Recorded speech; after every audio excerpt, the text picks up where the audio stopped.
عزیز طلباء کرام، آج کا طالب علم کل کا عالم ہے، کل کا بزرگ ہے، لیڈر ہے، قائد اور خطیب ہے، اور جب کل اپنی مسند پر جلوہ فروز ہوگا یقیناً بہت ساری ذمہ داریاں اور بوجھ اس کے کاندھوں پر ہوگا۔ عقل مند وہ ہوتا ہے جو مستقبل پر نظر رکھ کر اپنے حال کو مستقبل کی تیاری میں گزارے، اور جن ذمہ داریوں کا بوجھ آنے والے زمانہ میں اس کے کندھوں پر آنا ہے، ان ذمہ داریوں کو پورا کرنے کے لیے جن اسباب کی ضرورت ہے انہیں جمع کرے اور ان کا بندوبست کر لے۔ آنے والے وقت میں ہمارے کندھوں پر جو ذمہ داریاں آئیں گی ان میں بڑی ذمہ داری یہ ہوگی کہ ہم اپنے عقائد و اعمال کی اصلاح کے ساتھ دوسروں کے عقائد و اعمال کی اصلاح کی فکر کریں اور اس کے لیے اپنی ذمہ داریوں کو پورا کریں، اور اس کے ساتھ ساتھ ہمارا دین، ہمارا مذہب، ہمارا مسلک جہاں تک ممکن ہو اس کا تحفظ اور دفاع کریں اور باطل کی تردید کریں، تاکہ سادہ لوگ مسلمان باطل سے متاثر ہو کر باطل پرست نہ بن سکیں۔ یہ آنے والے وقت میں ہماری ذمہ داریاں ہوں گی، ہم چاہیں نہ چاہیں یہ بوجھ ہمیں اٹھانا پڑے گا۔ جیسا کہ عربی کا مقولہ ہے، کبرنی موت الکبرا، بڑوں کی موت نے مجھے بڑا بنا دیا۔ آپ بڑا بننا چاہیں یا بڑا نہ بننا چاہیں، حالات خود بخود بڑا بنا دیتے ہیں۔ حضرت عبداللہ بن عباس رضی اللہ تعالی عنہ ایک مرتبہ پریشان بیٹھے تھے، چھوٹی عمر تھی، بچپن میں تھے، پریشان بیٹھے تھے۔ کسی نے پریشانی کی وجہ پوچھی کہ آپ پریشان کیوں ہیں؟ انہوں نے یہی بات کہی کہ آج بڑے صحابہ موجود ہیں، اکابر صحابہ موجود ہیں، جب لوگوں کو کوئی مسئلہ پیش آتا ہے اور رہنمائی کے لیے ان کی جانب رجوع فرماتے ہیں، ایک وقت آئے گا وہ نہیں رہیں گے، ہمیں بڑا بڑھنا پڑے گا، اس وقت اگر ہم نے تیاری نہ کی ہوئی تو ہم کیسے رہنمائی کریں گے؟ یہ ہمارے لیے سبق ہے کہ ہم مستقبل پہ نظر رکھیں اور آنے والی ذمہ داریوں کے لیے پہلے سے اسباب جمع کریں، تیاری کریں۔ ہماری ذمہ داریوں میں یہ ہے کہ ہم صرف اپنے عقائد اور اعمال کی اصلاح کی فکر نہ کریں، لوگوں کے عقائد اور اعمال کو غلطی اور بگاڑ سے بچائیں اور دین حق کا تحفظ اور دفاع کریں۔ طلباء کرام سے خاص طور پہ عرض کروں گا، اس کے لیے آج سے ہی ہمیں سوچنا پڑے گا۔ جب ہم مدارس کی صفوں میں بیٹھ کر تکرار کرتے ہیں، مطالعہ کرتے ہیں، سبق پڑھتے ہیں، تو پوری توجہ اور انہماک کے ساتھ یہ سارے کام کریں تاکہ ہماری استعداد مضبوط ہو۔ استعداد کی مضبوطی سے آپ علمی میدان میں ترقی کرتے جائیں گے اور بڑھتے چلے جائیں گے۔ اور ایک کام پھر یہ ہے، خالی علمی استعداد نہیں، ہمیں اپنے نظریات کا، اپنے عقائد کا کامل علم ہونا چاہیے، اور اس کے لیے ہمیں آج سے ہی اپنے عقائد و نظریات کو پڑھنا پڑے گا۔ اور ایک بات یہاں اور عرض کرنا چاہتا ہوں، کسی کے نظریات پڑھنے سے پہلے اپنے نظریات کو پڑھنا ضروری ہے۔ اگر ہمیں اپنے نظریات کا پہلے سے علم نہیں ہوگا تو دوسروں کے نظریات پڑھنے سے، ان کی کتابیں پڑھنے سے ہم گمراہی کے راستے پہ چل سکتے ہیں۔ تو سب سے پہلے اپنے نظریات سے، اپنے عقائد سے، اپنے دعووں سے کامل واقفیت حاصل کریں، اپنے اکابر اور بزرگوں کی سرپرستی میں رہ کر ان سے کما حق واقف ہوں۔ اس کے بعد پھر جو باطل طبقات ہیں ان کے نظریات، ان کے دعوے، ان کے موقف جانیں، اور وہ کہاں سے ہمارے نظریات پر، ہمارے عقائد پر اٹیک کرتے ہیں، وہ مقامات معلوم کریں اور ان کا دفاع کرنے کا گر اور ہنر بھی سیکھیں۔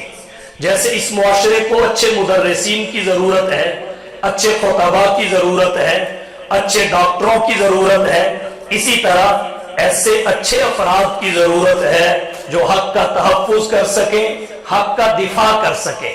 ہماری آج کل حالت یہ ہے، سوشل میڈیا بے دریغ ہمارے طلباء استعمال کرتے ہیں، وہاں اگر کوئی قادیانی کوئی سوال داغ دے تو ہم جواب کے لیے پریشان ہو جاتے ہیں، اس لیے کہ ہم نے نہ ختم نبوت کے حوالہ سے خود ضروری معلومات حاصل کی ہوتی ہیں اور نہ ہی ان کے تردید میں جو ہمارے اکابر اور بزرگوں نے لکھا ہے اس سے ہمیں واقفیت ہوتی ہے۔ تو ضرورت اس امر کی ہے ہم اس کے لیے استعداد پیدا کریں اور اس کا بندوبست کریں۔ ہماری سستی اپنی جگہ ہے، ایک خوش فہمی بھی ہے، اہل حق اس خوش فہمی میں مبتلا ہوتے ہیں کہ ہم اہل حق ہیں۔ نمبر 2 سواد اعظم ہے، تو جب یہ دو باتیں ذہن میں آ جاتی ہیں ہم سست پڑ جاتے ہیں۔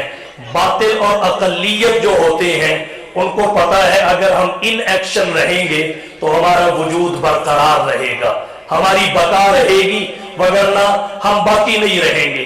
اور ہمیں یہ خوش فہمی ہے اہل حق ہے اور سواد اعظم ہے، اور یہ انسان کی فطرت ہے، جب کسی چیز کی کثرت ہوتی ہے اس کی قدر نہیں ہوتی، اور جب وہ قلت سے دوچار ہوتی ہے پھر اس کی قدر آتی ہے، مگر اس وقت موقع ہاتھ سے گزر چکا ہوتا ہے۔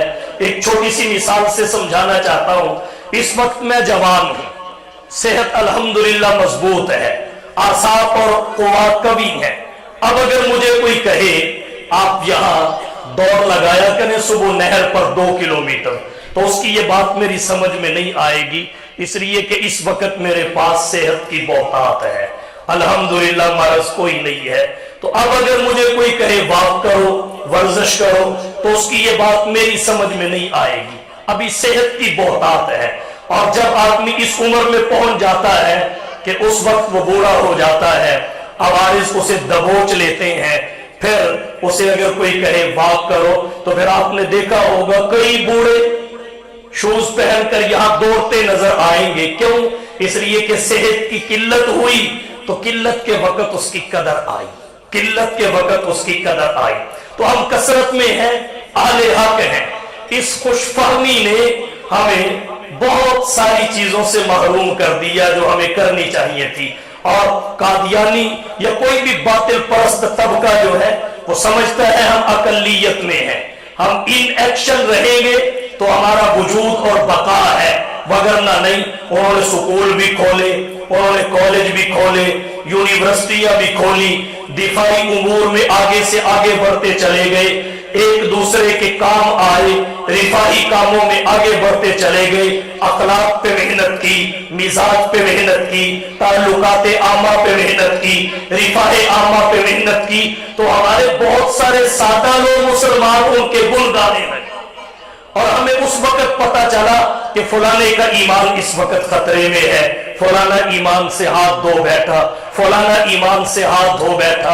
جب ہمیں پتا چلتا ہے اس وقت مریض لا علاج ہو چکا ہوتا ہے، تو ضرورت اس امر کی ہے۔ بے شک ہم کثرت میں ہیں، سواد اعظم ہے، اہل حق ہے، لیکن اس وجہ سے بھی کچھ ہماری ذمہ داریاں بنتی ہیں، اگر ہم انہیں پورا نہیں کریں گے تو ہمیں ناقابل تلافی نقصان ہوگا۔ سب سے قیمتی متاع ایمان ہے، اگر وہی جاتا رہا تو پھر ہم نے ترقی کا کیا کرنا ہے؟ اگر ایمان ہی جاتا رہا تو دیگر نعمتیں ہمارے کب تک کام آ سکتی ہیں؟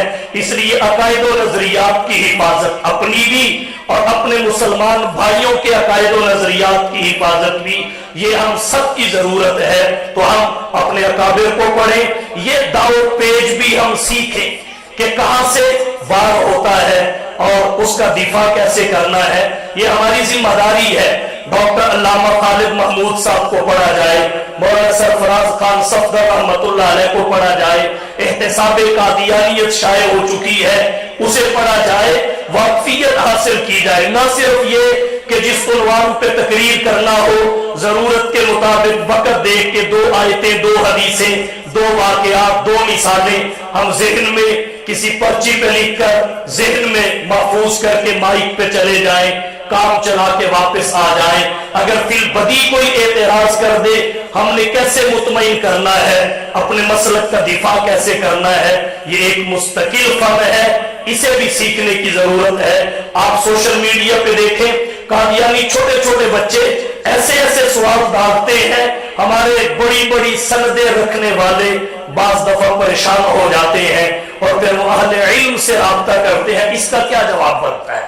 وہ توفہ پہ پھنسا لیتے ہیں, خاتم کے معانی پہ پھنسا لیتے ہیں. تو ضرورت اس امر کی ہے ہم اس کی پہلے سے تیاری کریں تاکہ ہم اپنے سادہ مسلمانوں کو ان کا شکار ہونے سے بچا سکیں. سوشل میڈیا کا استعمال کریں لیکن اس حد تک کریں کہ وہ ہمیں نفع بخشے, ہمیں نفع بخشے. یہ ہمارے طلباء گیموں میں مصروف ہوتے ہیں, اس کا بے دریغ ایسا استعمال کرتے ہیں, نہ دنیا کا نفع نہ آخرت کا نفع. اسے اشاعت اسلام کا ذریعہ بنائیں, ختم نبوت کی اشاعت کا ذریعہ بنائیں. یاد رکھیے ختم نبوت مسئلہ نہیں ہے, عقیدہ ہے. اور اب میں جو 2-4 منٹ میں گفتگو کروں گا وہ ان بزرگوں نے جو میرے ذمے ایک مسئلہ لگایا ہے جس سے انہوں نے سوال اخذ کرنا ہے. میرے تو علم میں نہیں تھا, میں کسی اور حوالہ سے ذہن تیار کر کے آیا تھا, لیکن میں 2-4 منٹ میں اس تقاضے کو سامنے رکھتے ہوئے چند باتیں کروں گا. ختم نبوت مسئلہ ہی نہیں ہے, ختم نبوت عقیدہ ہے. اور یاد رکھیے عقائد کو اعمال پر ترجیح حاصل ہے. عقائد کو اعمال پر ترجیح کیا حاصل ہے؟ اگر کسی شخص کے عقائد درست ہو, اعمال میں کمزوری ہو, حتیٰ کہ اعمال سے دامن خالی بھی ہو, بالکل خالی ہو, عقائد درست ہو, اور اسے ہی قرآن و حدیث میں ایمان کہا گیا. ایسا شخص ایک نہ ایک دن جنت ضرور جائے گا. اسے متکلمین کہتے ہیں یہ مخلد فی النار نہیں ہوگا. تو ختم نبوت کا تعلق عقیدے سے ہے اور عقائد کو اعمال پر ترجیح حاصل ہے. اگر کوئی شخص دیگر عقائد کی درستگی کے ساتھ ختم نبوت کے عقیدے پر کاربند ہوا, اعمال میں کوتاہی بھی ہوئی, تو یہ بات پلے باندھ لے جنت اس کا مقدر ہے. اور اگر عقائد میں کمزوری ہوئی, رفاہی کاموں سے, خدمات سے, اعمال سے دامن بھرا ہوا, اخلاق کتنا ہی خوش کیوں نہ ہوا, عالی کیوں نہ ہوا, جنت میں جانا تو دور کی بات ہے, وہ جنت کی خوشبو تک بھی نہیں سونگھ سکے گا جو 500 میل کی مسافت سے آتی ہے. تو ختم نبوت عقیدہ ہے, عقائد کو اعمال پہ ترجیح حاصل ہے. اور پھر عقیدہ بھی کیسا؟ ختم نبوت جیسے عقیدہ توحید اہم ہے ویسے ہی عقیدہ ختم نبوت اہم ہے. مثلا ایک شخص اللہ کی ذات پہ بھی ایمان رکھتا ہو, اللہ کی صفات پہ بھی ایمان رکھتا ہو, مگر ذات و صفات میں وحدت پہ ایمان نہ رکھتا ہو, وہ مومن اور موحد نہیں ہو سکتا. انہی لوگوں کے لیے قرآن میں اللہ نے فرمایا انما المشرکون نجس, ذات بھی مانتے تھے, صفات بھی مانتے تھے. انہی کو یا ایھا الکافرون کہہ کے اپنے حبیب کو مخاطب کرنے کا حکم دیا. تو جیسے کوئی شخص اللہ کی ذات اور صفات کو مانتا ہو, ذات و صفات میں وحدت کو نہ مانتا ہو, وہ مومن نہیں ہو سکتا. ایسے ہی ایک شخص حضور کی نبوت کو مانتا ہو, رسالت کو مانتا ہو, حتیٰ کہ افضلیت کو بھی مانتا ہو کہ آپ تمام انبیاء میں افضل ہیں, وہ بھی مسلمان نہیں ہو سکتا جب تک نبوت و رسالت اور افضلیت کے ساتھ آپ کے ختم نبوت کو نہ مان لے. جیسے عقیدہ توحید اگرچہ اس کے دلائل بے شمار ہیں, بعض مفسرین کرام نے قرآن کریم کا موضوع ہی توحید لکھا ہے, مگر اس کے باوجود ہمارے اکابر کہتے ہیں عقیدہ توحید کسی دلیل کا محتاج نہیں ہے, اگرچہ بے شمار دلائل ہیں. ایسے ہی ختم نبوت کے عقیدہ کے بھی اگرچہ بے شمار دلائل ہیں. 100 آیات کے قرآن میں مفتی اعظم پاکستان حضرت مفتی محمد شفیع رحمت اللہ علیہ نے نشاندہی کی, 200 سے زائد متواتر احادیث کی نشاندہی کی, جن میں حضور کا قول بھی ہے, آپ کا فعل بھی ہے, آپ کی تقریر بھی ہے. محدث العصر والزمان خاتم المحدثین علامہ انور شاہ صاحب کاشمیری رحمت اللہ علیہ نے اپنی زندگی کی آخری کتاب خاتم النبیین میں امت کا سب سے پہلا اجماع ختم نبوت پہ ذکر کیا, جہاں سے اجماع کا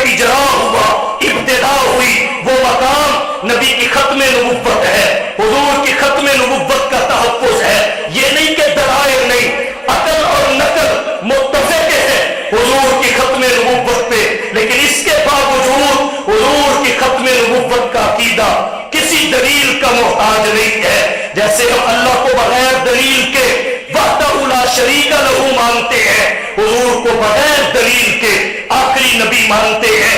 اور اس کا اگر عملی مظاہرہ دیکھنا ہو، بازار میں کھڑے ہو جائیے، ہر آنے جانے والے سے پوچھئے آخری نبی کون، وہ کہے گا محمد صلی اللہ علیہ وسلم۔ پھر اس سے پوچھئے تیرے پاس دلیل کیا ہے، اس نے سن کی بنیاد پہ بات کرتا ہوں۔ اگرچہ بہت سارے لوگ دلائل کے انبار لگا دے، مگر بڑے مسلمان ایسے بھی ہوں گے جو کہیں گے میرے پاس تو دلیل کوئی نہیں، پر میرا نظریہ پھر بھی یہ ہے محمد آخری نبی ہے۔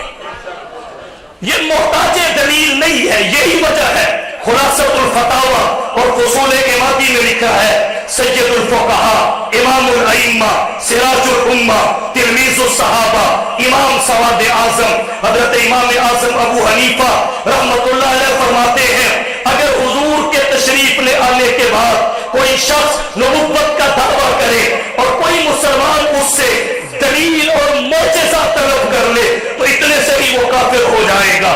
یہ امام ابو حنیفہ رحمت اللہ علیہ کی حساسیت ہے ختم نبوت کے مسئلہ پر، جبکہ متأخرین احناف اس میں تخصیص کرتے ہیں کہ دیکھا جائے گا اس نے معجزہ اور دلیل کا مطالبہ کس نظریے سے کیا، کس نیت سے کیا۔ اگر تو اس لیے کیا کہ اسے لاجواب کرے، ذلیل کرے، رسوا کرے، پھر کافر نہیں ہوگا، اور اگر اس نیت سے نہیں کیا پھر کافر ہو جائے گا۔ لیکن امام ابو حنیفہ رحمت اللہ علیہ نے اس مسئلہ کی حساسیت کے پیش نظر کوئی تخصیص نہیں کی، بغیر تخصیص کے کہا اگر کوئی دلیل طلب کرتا ہے تو وہ دائرہ اسلام سے نکل جاتا ہے۔ اسے کہنا چاہیے کہ جیسے اللہ کو بغیر دلیل کے وحدہ لا شریک مانتے ہیں، محمد کو بھی بغیر دلیل کے آخری نبی مانتے ہیں۔ ختم نبوت کا عقیدہ ایسا عقیدہ ہے جو اجماعی عقیدہ ہے، متکلمین نے اسے ان اجماعی عقائد میں شمار کیا ہے جو اسلام کے اصول اور دین کی ضروریات کہلاتے ہیں، جن کا انکار کفر ہے۔ یہی وہ عقیدہ ہے جس نے ہمیشہ امت کو متحد رکھا ہے، کبھی بھی اس میں امت تقسیم اور تفریق کا شکار نہیں ہوئی۔ عقیدہ ختم نبوت وہ عقیدہ ہے جس پر ہمارے مذہب اسلام کا مدار ہے، ہمارے مذہب اہل سنت والجماعت کا مدار ہے۔ جو شخص عقیدہ ختم نبوت کا قائل نہیں، قرآن کریم کی سینکڑوں نصوص، نبی کی سینکڑوں احادیث کے انکار کی بنا پہ دائرہ اسلام سے خارج ہے، امت کے اجماع سے انحراف کی بنا پہ دائرہ اسلام سے خارج ہے، اور پھر جو اسلام سے تعلق نہیں رکھتا اس کا اہل سنت سے کیسا تعلق ہو سکتا ہے؟ اہل سنت تو اہل اسلام کا دوسرا نام ہے، اہل سنت تو اہل اسلام کا مؤسس طبقہ ہے۔ اس لیے ضرورت اس امر کی ہے ہم نبی کی ختم نبوت کے عقیدے کی اہمیت بتائیں، اس کا تحفظ اور دفاع کریں، اور اس کے انکار کے جو نتائج ہیں ان سے لوگوں کو باخبر کریں کہ انکار ختم نبوت کے نتائج کیا ہیں، ان سے ڈرا جائے۔ سینکڑوں، 100 آیات کا انکار، ایک نص کا انکار کافر بنا دیتا ہے۔ عقیدہ ختم نبوت کا انکار 100 آیات کا انکار ہے، نبی کی 200 سے زائد احادیث کا انکار ہے، اجماع امت کا انکار ہے، جسے فقہا نے معصوم لکھا ہے۔ یاد رکھیے انبیاء فردن فردن معصوم ہیں۔ صحابہ کرام جب کسی نقطے پہ اتفاق کر لیں تو پھر صحابہ معصوم ہیں، اور امت کا اجماع جو ہے وہ بھی معصوم ہے۔ حضور نے فرمایا لا یزال، حضور نے فرمایا لا یزال، کبھی ایسا نہیں ہوگا، لا تجتمع امتی علی الضلالہ، کہ میری امت گمراہی پہ جمع ہو، میری امت کا گمراہی پہ اتفاق ہو۔ تو ختم نبوت کا انکار یہ اجماع امت کا انکار ہے۔ اور کہتا ہوں اسلام میں ترمیم کی گنجائش پیدا کرنا ہے، ختم نبوت کا انکار اسلام میں ترمیم کی گنجائش پیدا کرنا ہے، ختم نبوت کا انکار تکمیل دین کو، تکمیل اسلام کو چیلنج ہے۔ الیوم اکملت لکم دینکم واتممت علیکم نعمتی ورضیت لکم الاسلام دینا۔ تو ختم نبوت کے لیے اپنے مزاج کو حساس بنائیے، عقائد کے لیے اپنے مزاج کو حساس بنائیے۔ 1953 کی ختم نبوت کی تاریخ میں امیر شریعت حضرت سید عطا اللہ شاہ صاحب بخاری رحمت اللہ علیہ کی قیادت میں لاہور کی سرزمین پہ سینکڑوں نہیں ہزاروں لوگ